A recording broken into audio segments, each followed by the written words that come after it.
ధ్యానం ఎలా చేయాలి, శ్వాసని ఎక్కడ గమనించాలి, దృష్టి ఎక్కడ నిలపాలి, బిగినర్స్ చాలా ఇబ్బందిగా ఉంటుంది. అలాంటి వాళ్ళ కోసం నా అనుభవంలో నుంచి మీకు ధ్యానం ఎలా చేయాలని బిగినర్స్ కోసం నేను ధ్యానం చేస్తున్నానండి. మీరు మొదటిసారి కనుక ధ్యానం చేసేవారైతే మీకు ఈ వీడియో ఉపయోగపడుతుందని అనుకుంటున్నాను. మీరు సహజసిద్ధమైన స్థితిలో కూర్చోండి. బెడ్ పైన కానీ కుర్చీలో కానీ ఎక్కడైనా కూర్చోండి. రెండు చేతులు వేళ్ళల్లో వేళ్ళు పెట్టుకొని ఆ చేతుల్ని ఒళ్ళో పెట్టుకొని కూర్చొని కళ్ళు రెండు మూసుకొని చేయాలి. శ్వాసని ఎక్కువ తీసుకున్నాడు.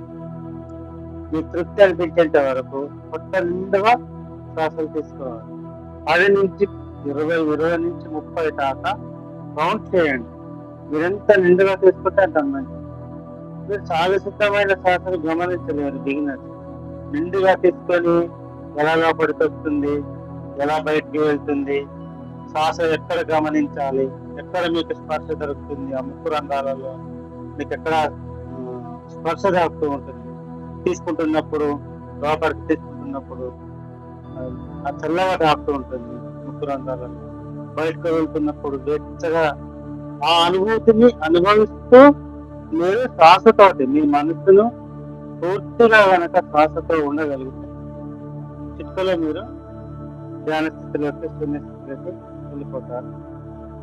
అది కంటిన్యూ చేసుకోవచ్చు. 30 శ్వాసల తర్వాతనైనా కానీ మీ లోపడున్న శ్వాసను గమనించండి.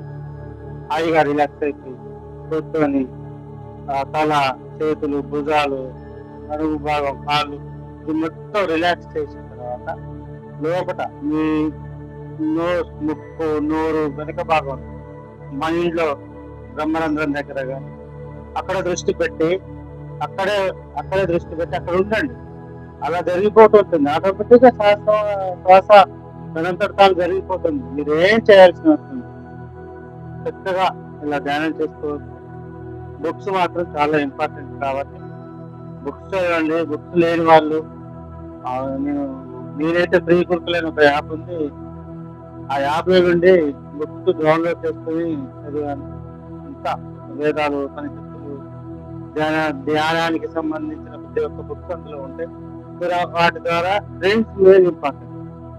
మీరు బయటికి వెళ్ళకుండా ఇంటి దగ్గరే ఉండి ధ్యానం చేసుకునే వారి కోసం అయితే బుక్స్ ఆ యాప్ నేను బాగుంటుందని చెప్తున్నాను.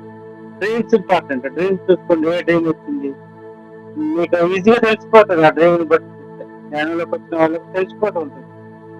అలా ముందుకు సాగిపోవచ్చు. మీరు ఏ గ్రూప్లలో కానీ మీరు ఎక్కడికి వెళ్ళాల్సిన అవసరం లేదు. ఏ గ్రూప్లలో వెళ్ళిపోవాల్సిన అవసరం లేదు. ఓన్గా ధ్యానం చేసుకుంటూ యూట్యూబ్ లో కూడా చాలా వీడియోలు ఉన్నాయి. వీడియోలు వాళ్ళ ఎక్స్పీరియన్స్ ఉన్న వీడియోస్ కంటిన్యూగా ముందుకు సాగుతాయి.